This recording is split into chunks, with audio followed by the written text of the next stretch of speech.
இந்த ஸ்டாக் மார்க்கெட்டில் இன்வெஸ்ட்மெண்ட்டுக்குன்னு வர இன்வெஸ்டர்ஸ் நிறைய பேர் என்ன பண்ணுறாங்கன்னா, நம்ம எதுவுமே தெரிஞ்சுக்காம எல்லாரும் பண்ணுறாங்க, நம்மளும் இன்வெஸ்ட் பண்ணலாம் அப்படிங்கிற மாதிரி ஒரு செட் ஆஃப் இன்வெஸ்டர்ஸ் வராங்க.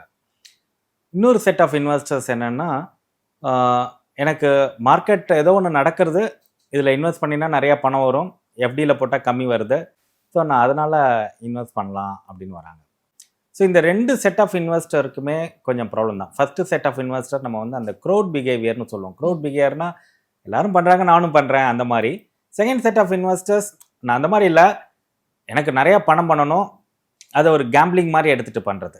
ஃபஸ்ட்டு செட் ஆஃப் இன்வெஸ்டர்ஸ்க்கு கேம்பிளிங்காக, இது வந்து இன்வெஸ்ட்மெண்ட்டாக, ஸ்பெக்குலேஷனாக, அதை பற்றி ஒரு ஐடியாவே இருக்காது. 10 பேர் பண்ணுறேன், நானும் பண்ணுறேன்.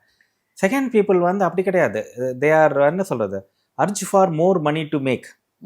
எனக்கு வந்து இன்னைக்கு பணம் பண்ணணும், அதுக்கு ஒரு ஈஸியான வழி எங்கே இருக்குது அப்படின்ட்டு போகிறாங்க. இந்த ரெண்டு இன்வெஸ்டருமே ஒரு காலகட்டத்தில் லாஸ் பண்ண ஆரம்பிச்சிருவாங்க. ஏன்னா இது ரெண்டுமே ஒரு சரியான மெத்தடாலஜி கிடையாது. ரெண்டு எக்ஸ்ட்ரீம்னே சொல்லலாம். ஒருத்தர் வந்து அடுத்தவன் பேச்சை கேட்குறவன், இன்னொருத்தன் வந்து பேராசை. இன்னும் தமிழில் கொஞ்சம் கூட ட்ரிக்கியாக சொல்லணும்னா அதுதான் பேராசை. எனக்கு நிறையா பணம் பண்ணணும், அதில் வந்து நான் இன்வெஸ்ட் பண்ணுறேன் அப்படின்னு போகிறாங்க. இந்த ரெண்டு மெத்தடாலஜியுமே இன்வெஸ்ட்மெண்ட்டில் பண்ணினா ஒர்க் அவுட் ஆகாது. ஸோ அப்போ ஸ்டாக் மார்க்கெட்டில் என்ன பண்ணணும்னா, நான் நிறைய பேர்கிட்ட சொல்கிறது என்னென்னா, இன்வெஸ்ட்மெண்ட் டிசிஷனுங்கிறது ஒரு 2 நிமிஷமோ 3 நிமிஷமோ தான். ஒரு ஸ்டாக்கை வாங்கிறதுக்கான ட்ரேடிங் அக்கௌண்ட்டில் நான் பட்டனை ப்ரெஸ் பண்ணுறதுக்கு 5 நிமிஷம் கூட ஆகாது. ஆனால் அதுக்கு முன்னாடி I have to spend lot of time. ஒரு ஒரு ஒரு 2 மணி நேரமாவது 3 மணி நேரமாவது அந்த இன்வெஸ்ட்மெண்ட் டிசிஷனை எடுக்கணும். இன்னும் சில விஷயங்கள் கொஞ்சம் கூட டீட்டெயில்டாக சொல்லப்போனால், நீங்கள் ஒரு இடம் வாங்க போகிறீங்கன்னு வச்சுக்கோங்களேன். நீங்கள் ஃபஸ்ட்டு போய் ஒரு இடத்த பார்ப்பீங்க, அப்புறம் அம்மா அப்பாவை போய் கூட்டின்னு போய் காமிப்பீங்க, அப்புறம் ஒரு ஃப்ரெண்டுக்கிட்ட ஒப்பீனியன் வாங்குவீங்க.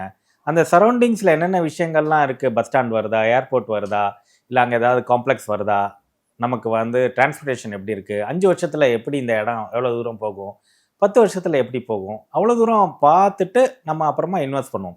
அது 50,000 கொடுத்து நிலம் வாங்குறதா இருந்தாலும் சரி, 5 லட்சம் வாங்குறதா இருந்தாலும் சரி, 1 கோடி இன்வெஸ்ட் பண்ணுறதா இருந்தாலும் சரி, அதுதான் பண்ணுவோம்.